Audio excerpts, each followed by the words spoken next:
Okay, friends. So, hey, I'm at 3 years into my retirement. I retired at 54, currently 57. I thought I'd give an update on my top 10 surprises, current thinking, where I'm at on my journey 3 years in.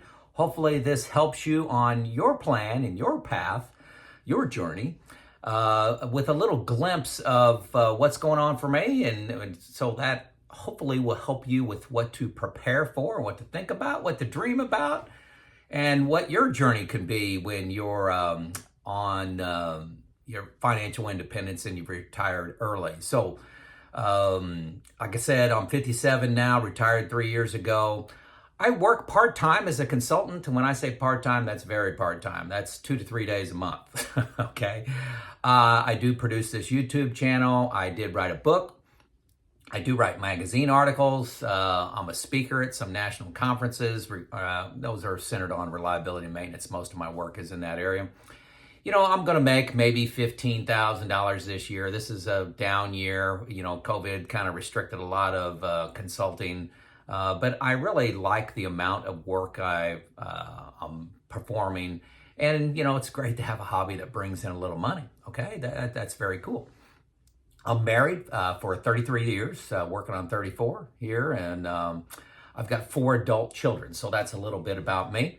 So my company is Lean Driven Reliability, and what I try to do is bridge the gap between where you're currently living, your current state at your plant, your current state of retirement, and bridge the gap from your reality to best practices. How can you get to your destination? How can you get to a financial independence, retire early? How can you get to a reliability culture in your plant? So that reality gap is huge. That gap from best practice to reality is monumental. Most people know, for example, most people know that they want to lose weight, but it's the transition getting there that's hard. So that's what I'm trying to bridge with my journey. Okay, so let's go through my top 10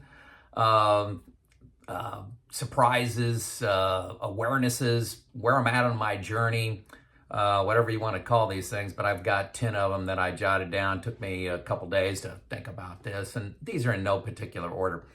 Number 1, every day is Saturday. And that's the if you take nothing else from retirement, every day is Saturday. You know, it's a blank slate. You know, I set up to do things in a particular day. If something better comes along, I'll stop and do something else. There's always tomorrow. If a friend calls and I was planning on doing some work in the yard, I'll go off with a friend. You know, it's very, very cool, very flexible, low stress. There's plenty of time to get things done. Every day is Saturday. That's number 1. Okay, number 2, and this was a surprise for me, but I look forward to social engagements. Social engagements are not automatic. You know, if you go to work, you have this social group, you meet with people at lunchtime, you hang out after work, you have work events. You don't have that in retirement. You really need to set them up yourself. It's very easy to do, but you need to set them up yourself. You know, my consulting adds some social network. I get a lot of comments on YouTube, a lot of emails. I have a lot of phone calls, you know, all up to me on how much I do.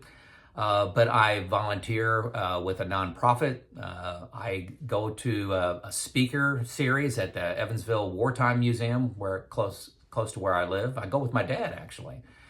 So I have a book club. I have a financial club. So all these things, I was one of the original people that set these up. So that's the social engagement. You really need to set those up. If you just sit on your couch and wait for somebody to call you, you're going to have a lot of boring time in retirement if you do not take the initiative to set things up. Now, you can move to the villages in Florida and they got 10,000 things on an app to do every single day. That may be an alternative for you. But I look forward to social engagements, and I get there 5 minutes early and stay 15 minutes late and have plenty of time to reconnect with friends and family, and it's really great, okay? I wouldn't change that for the world. Number 3, it's okay not to spend every second with your spouse. This is a big deal for a lot of folks, but people don't like talking about it. But when you work full time, you got the weekends and holidays together, and you try to spend them together as a family or with your spouse, 100% of that Saturday, 100% of that Sunday, boom, boom, boom. But then you got independent time, your other journey that you're on Monday through Friday generally. But folks, you can't spend 7 days a week, 365 days a year with your spouse. It's okay to be on one or two other journeys that is not related to your spouse. This YouTube channel and my consulting is completely me, completely what I do. Even my book club is completely me.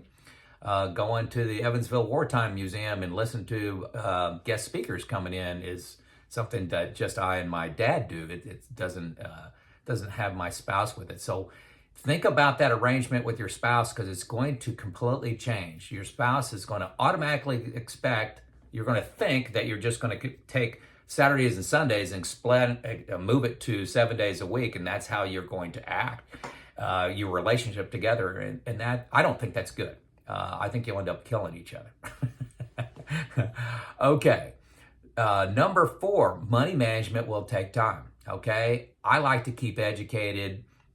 I don't make many money moves. I've made several videos on this, but money management does take time. I watch YouTube, I read books, talk to different advisors. I really enjoy it, but you'll reduce your stress when you're informed. Okay, that's a key lever to reducing stress. And when you're retired, and you're retired young, you watch the market. So you don't just live in fear of the market. Once you dive into details, takes the fear out of it. Makes sense. Number 5 is a health focus. I didn't plan on this, but in earlier videos, I talked about how I've lost 45 pounds. I'm currently down 42. I've bumped up just a little bit across the last holiday that we had here in the United States. But, my blood pressure's down, in the exceptional category. I'm in the best shape I've been in probably 25 years physically. All my markers are good. I'm eating a lot better, focused on what I eat. A lot more than I could when I was working full time. So that definite health focus. And I spend a lot of time learning about health on YouTube and reading books, things like that. It's a passion of mine. Number 6, folks, I watch 1/3 of the television that I used to watch when I was working. And I attribute this to, I was tired. I came home from work tired. I'm just sit on the couch, veg out, grab a bag of potato chips. All that goes away. YouTube has actually picked up some of that time, but YouTube is about learning, where, if you watch, sitcoms and movies at the end of the year, you go, what did I learn? Well, how did I grow as a person? And it's usually nothing. You just spent time. But very limited TV. I was very surprised at that. Sometimes you'd think, boy, my TV is probably going to double in retirement. And I'm telling you, it went down 67%. Number 7, I have much more time to dive into things and research things, like going on vacation. We went out to Utah earlier this year, and spending the time planning that journey with the top 10 things to do, listening to YouTube channels of what people thought they needed to see and how close things are. Much more time to dive into those things, how things work, how the earth was formed, how stars were formed, how galaxies were formed. I consume books on Audible. I have an Audible membership. And, I look at biographies like Ben Franklin, George Washington, Elon Musk, Steve Jobs, just whatever I, enjoy or think about. Usually YouTube is a place where I get started and get some interest in watching a 10-minute video on something, and then I'll consume a book on it. And what I love about Audible is I can, work out in the yard. I can sit outside. I don't have to be holding a book in my hand. It's always available to me on my phone. So I love that. So number 8, and I'm going to struggle with words on this, but this is related to my part-time consulting. And the reason I retired to something. I wanted to do more consulting, and because I have a method of intervening in a plant to dramatically accelerate your results from, create in reliability and maintenance of equipment. And I have a different approach, okay? I am shocked at the status quo of most companies, just their reluctance to do anything new. and I'm reflecting back on my career and say, was I that way? Obviously, I had to be, but somebody comes in with a great idea on how to use lean principles to drive reliability maintenance results faster, deeper in the organization with enthusiasm. I've been working on this for a couple years now. Probably 2.5 years doing some light consulting, and everybody loves to hear me speak. I speak at national conferences. I've written a book. My YouTube videos are pretty popular, and people just love hearing it and get excited. But the lack of action is actually a surprise to me. I'm still working on how to crack that egg, but I haven't cracked it yet, and it's surprising me because I don't need the money. I'm not trying to make a lot of money doing consulting. I want to be paid for my time and knowledge, but my financial plan does not require me to to make any money. This is all a great hobby, and it requires me to travel and do some things that has some expenses with it. But I'm actually shocked at how the companies are very reluctant to do anything different than they've been doing the last 20 years. Other than, here's the one exception, they're willing to spend money on technology to jump them forward 20 years. So take current state and jump forward 20 years with the new technology. They're searching for that dream, and it's not there. It's not there, but they keep buying the technology and forget about doing the basics well. So that may be a little special, shocking awareness for me that doesn't connect with you, but it's what's going on for me now. So hey, before I get to the last two, which are critical, hang on to these. Hang on, these last two are good. I hit like and subscribe, but also if you hit the title of this video or you hit show more if you're doing this on a PC, hit the title if you're looking at this on your phone. You'll notice I have, just below the description, I have 5 products out there. And really, these are a result of viewers, people asking for help, asking for support, getting consulting help from me. And I've decided to make them electronic documents and get them out to the public at a much cheaper price than a meeting with a consultant. These are very popular consulting topics, like I said. One I just finished, this is fresh, just finished this yesterday, is how to ask for a raise. I've been a plant manager, I've given thousands of raises. How to go to your boss, how to prepare, what words to say, how to set up the meeting, step by step of how to ask for a raise. What's a great resume look like? If you think you got a good resume, I'm telling you, high probability you're wrong. Okay, 1 out of 100 resumes I think is well written. Most of them are very poor, and I show you what a great one looks like, step by step, how to create it and why.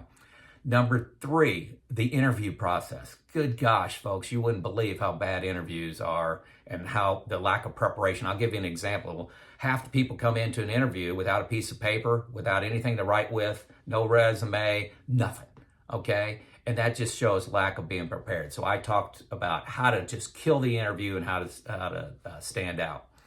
The 4th product is a bundle of the interview and the resume guide. So it's kind of when you're looking for a job. And number 5 is 1 hour consulting with me. So if you would like to spend an hour with consulting on R&M, or if you want a mentor on your financial independence journey, or if you need a coach on life, hey, reach out to me. Those are 5 products that I have. Okay, on to number 9. The recency bias of investors. I spent a lot of time on YouTube. Folks, everybody looks smart in a bull market. And that's what I'm talking about, recency bias. The last 10, 12, 13 years has just been fantastic. And everybody, especially you millennials, think, hey, I figured this thing out. I figured it out. Why have an emergency fund? People ask me, in other videos, I say, what's in my emergency fund? They're going, good gosh, you got 4 years in your emergency fund. Why would you want that? It's because they don't know what a bear market is. Everybody says, buy crypto. You're crazy for not buying crypto. Hey, in retirement, you're crazy for buying crypto. Tesla stock, man, it's been a great ride. I know people that have made a lot of money in Tesla stock, but they're in the valuation. A lot of people are saying, hey, nobody's going to catch Tesla. Tesla's going to be the whole auto market. Well, folks, everybody's going to have competition. Ignore your your competition to your own doom. Okay, the government's not going to let you be a monopoly. So your best, you're going to be 60% of the market, and competition always arises. There's going to be fast followers that learn from Tesla. I know they're way out in front, but to assume their valuation is more than all the other automakers in the world is, from my vantage point, is a little ridiculous. From a history's vantage point, is a little ridiculous.